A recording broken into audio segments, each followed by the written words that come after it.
Buen día con todos, bienvenidos a la emisión nacional de 24 horas, 7 de la mañana en punto. Quito amanece con el cielo nublado, pero miren ustedes al fondo de esta imagen que nos da nuestro dron sobre el sector norte de Quito, empiezan a aparecer los primeros rayos de sol.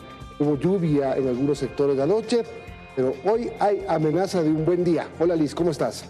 Hola Milton, amigos, buenos días. Contenta de compartir con ustedes ya esta mañana, miércoles, mitad de semana, mucha información, también análisis en 24 horas. ¿Cómo estás tú, Milton? Bien, Liz, ¿tú cómo estás? ¿Qué pasó con la toma de Guayaquil? ¿No hay? No puedo tener el pronóstico del clima para hoy. ¿Cuál es de...? Bueno, imaginémonos que va a haber un buen día. Igual que en Quito. Va a estar soleado.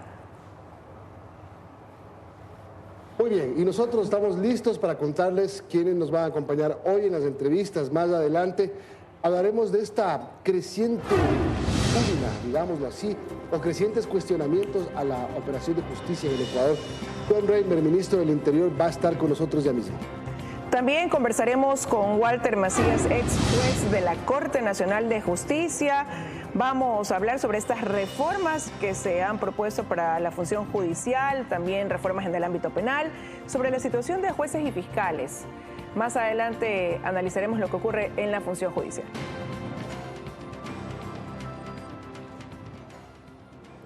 Pero vamos a empezar con noticias internacionales que vienen desde el Medio Oriente.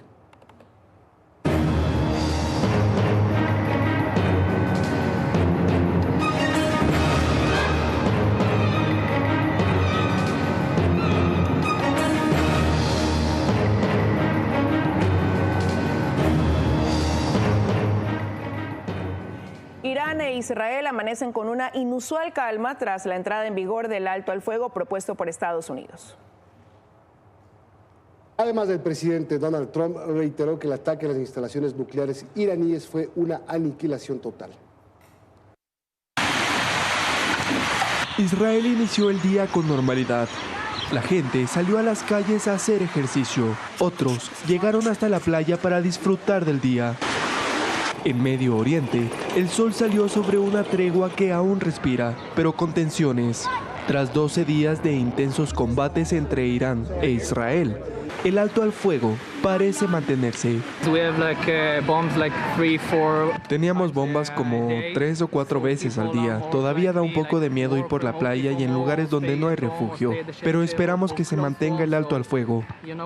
En Irán, la situación fue similar. Los residentes de Teherán se despertaron con una mañana inusualmente tranquila. El primer ministro de Israel, Benjamín Netanyahu, proclamó una victoria histórica, pero instó a las autoridades iraníes a abandonar su proyecto nuclear.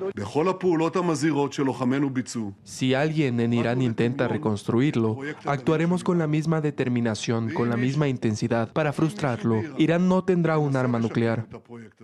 Paralelamente, de acuerdo con medios estadounidenses, una evaluación de inteligencia revela que los ataques contra instalaciones nucleares no destruyeron los elementos clave del programa.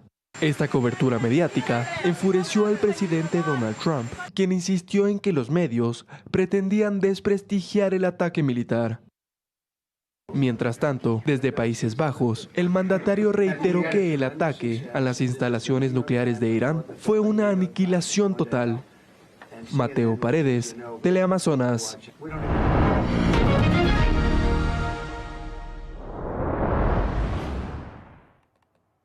A menos de 48 horas del traslado de Daniel Salcedo, acusado por corrupción en hospitales, a la cárcel de Riobamba, intentaron asesinarlo.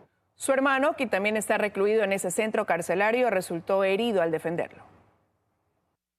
Con objetos cortopunzantes de una 9 milímetros, es como habrían ingresado 4 PPLs al interior de la celda de los hermanos Daniel y Noé Salcedo de la cárcel de Riobamba. Trataron de quitarle la vida y el hermano se opuso y recibió una herida de fuego y heridas de arma blanca. Se desconoce si el ataque tiene relación a un intento de colaborar con la justicia y que serviría para el esclarecimiento del asesinato de Fernando Villavicencio. Pero hasta tanto, a Daniel Salcedo se le reforzó las seguridades. Daniel Salcedo se encuentra ahorita con toda la seguridad, al momento se encuentra intervenida la cárcel. El hospital docente de Riobamba es donde trasladaron a Noé Salcedo para ser tratado de las heridas cortopunzantes, pero también de las 2 heridas de bala en su mano y pierna. Al momento se encuentra estable, pero con las heridas que presenta. Tenemos identificado las personas que atentaron contra la vida de este PPL. Hemos encontrado ya el arma de fuego, que es una arma de 9 milímetros.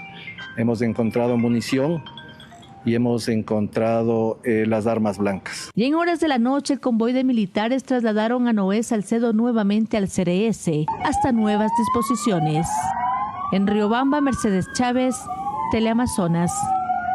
La justicia española aprobó la extradición de William Alcíbar, alias Comandante Willy, considerado uno de los líderes criminales más peligrosos del Ecuador. Tras meses detenido en Europa, el delincuente deberá regresar al país para enfrentar cargos por terrorismo, narcotráfico y asesinato. William Joffrey Alcíbar, alias Comandante Willy, está a punto de ser extraditado a Ecuador. Vuelve al lugar donde hoy su cabeza tiene precio, y no por parte de la justicia, sino del mismo mundo criminal que ayudó a fortalecer. En Ecuador, el nombre de Negro Willy, también conocido como Comandante, es sinónimo de muerte y miedo. Líder de los Tiguerones, fue autor intelectual del atentado a TC Televisión. Coordinó coches bomba, sicariatos y extorsiones masivas. Desde el extranjero emitía órdenes criminales con llamadas desde Colombia, Perú y Chile. Su caída reveló conexiones con disidencias de las FARC y cárteles mexicanos. Varios testigos que se atrevieron a hablar contra él terminaron muertos. Fue capturado en octubre de 2024 en España junto a su hermano Ronco, el número 2 de los Tiguerones. Ahora su extradición ha sido aprobada, pero Ecuador deberá garantizar que no muere en prisión, según exige el gobierno español. Irónicamente, esa protección no será fácil. Willy llega a una tierra donde ya no tiene aliados, donde su poder se quebró y donde otras mafias quieren cobrar venganza. Catalina García, Teleamazonas. Con 84 votos, ADN, una facción de Pachacutic y de Independientes, aprobaron la segunda ley económica urgente del presidente Daniel Noboa. De última hora se incluyen 2 cambios. Uno de ellos ordena la deportación inmediata de delincuentes extranjeros y que se les impide el retorno en los próximos 40 años. Además, los menores de edad podrán ser juzgados como adultos en casos de crímenes graves. Esta ley también permite declarar en emergencia el sistema judicial y con ello contratar a operadores de justicia como jueces sin necesidad de concurso.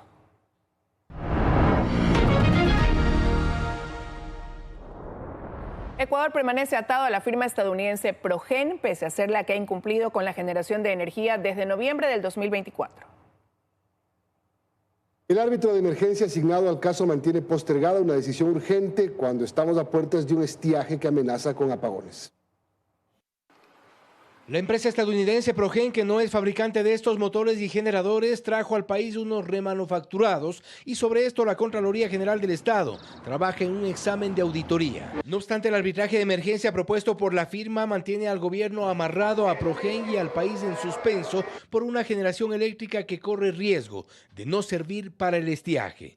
Gladys Pijal del Consejo Consultivo de Energía reconoce que Ecuador tiene técnicos capaces de operar estos equipos, remanufacturados con o sin Progen. Técnicos de primera, pero aquí también las condiciones en las que han traído las plantas no es las más adecuadas. Lo cierto es que por ahora CELEC está atada a la resolución de un arbitraje que con sus disposiciones ha inclinado la balanza hacia la empresa. El árbitro de emergencia de la Cámara de Comercio Ecuatoriano-Americana asignado a este caso es Juan Pablo Aguilar y en su más reciente orden procesal ha dispuesto a CELEC que se abstenga de ejecutar la garantía de fiel cumplimiento del contrato que consta en la póliza. Se dispone también a la compañía de seguros que se abstenga de ejecutar la garantía a la que se ha hecho referencia y finalmente se amplía el término conferido para la audiencia que se dará el jueves 26 de junio. El gobierno se mantiene sin embargo en la idea de terminar relaciones con Progen y poner a funcionar los equipos. Así lo confirmó la ministra Inés Manzano el pasado 18 de junio. Vamos a asumir la parte que la empresa no ha terminado. SELEC podría lograr la terminación unilateral del contrato, pero al final habrá que hacer una liquidación de lo que se recibió en dinero y equipos. Y todo esto antes de saber con qué se cuenta y cómo retomar el proyecto desde el Estado, dice el experto en contratación pública, Estefan Mora. Ver qué valores son los que debe SELEC hasta el momento en el cual se emitió la terminación unilateral del contrato y asimismo los valores que en este caso o bienes que deba entregar Progen. Si ya hubo un pago por esos equipos, pues SELEC debe mantener estos bienes en su custodia. Y todo esto en medio de las advertencias sobre el estado de los motores que llegaron al país y que SELEC los suponía nuevos. Y parte de estas dudas se han profundizado con la negativa de Progen para que SELEC haga una verificación física de los motores y generadores. Progen únicamente autorizó para que la revisión técnica la haga la verificadora AP Inspections. Las dudas no han sido despejadas. Fausto Yepes, Teleamazonas. 7:11, hacemos la primera pausa, Liz. Y ya regresamos con Hugo Quintana para que nos cuente sobre la jornada que se vivió ayer en este Mundial de Clubes.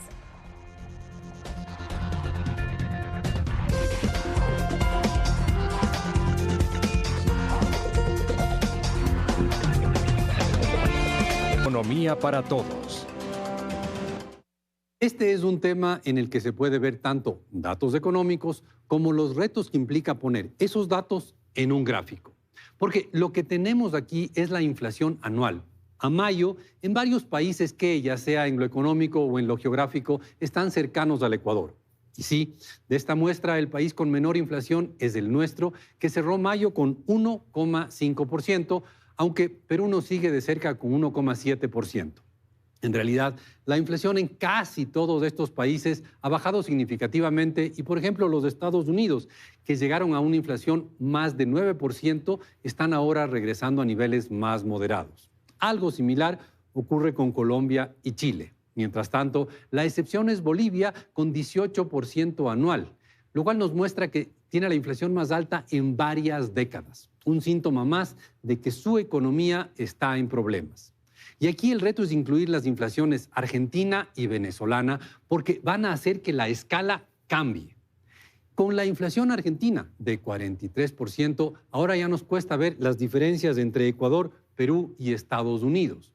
Y si incluyéramos la inflación venezolana, la verdad no sabemos qué podría pasar porque Venezuela dejó de publicar datos de inflación desde mediados del año pasado. Así que aquí nos quedamos.